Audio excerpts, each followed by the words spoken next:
रणक्षुद्रघण्टा निनादाभिरामं चलताण्डवोदण्ड पद्मतालं लसत्तुण्डिलाङ्गो परिव्यालहारं कनाधीशमीशान सूनुं तमीरे कनाधीशमीशान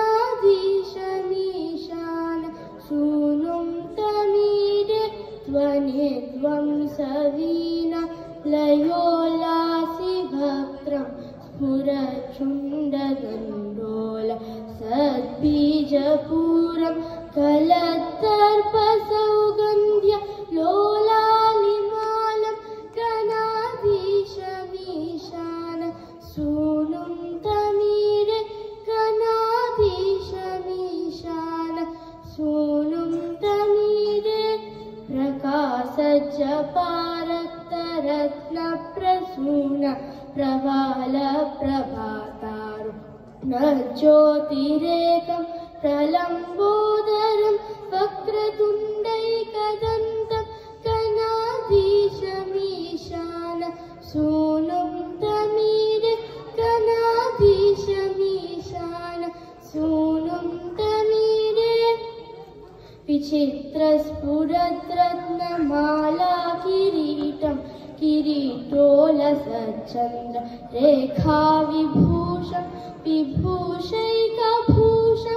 भवध्वं सहेतुं कनाधीशमीशान सूनुं तमीरे कनाधीशमीशान सूनुं तमीरे उदञ्चद्भुजावल्ल श्रीदृश्यमूलो चलद्भ्रूलता विभ्रमप्राजदक्षं मरुत्सुन्दरी चामरैः सेव्यमानं कनाधीशमीशान सूनुं तमीरे कनाधीशमीशान सूनुं तमीरे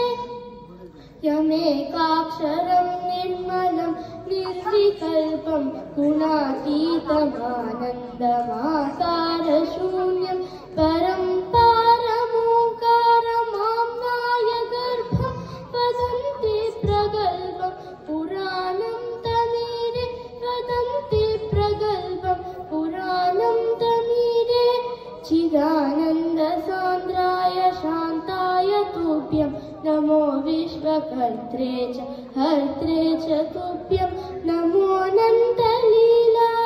कैवल्यभासे नमो विश्वबीज प्रसीदेश सूनो नमो विश्वबीज प्रसीदेश सूनो इमं सुस्तवं प्रातरुत्थाय भक्त्या पठेद्यस्तु मर्त्यो लभेत् सर्वकामान्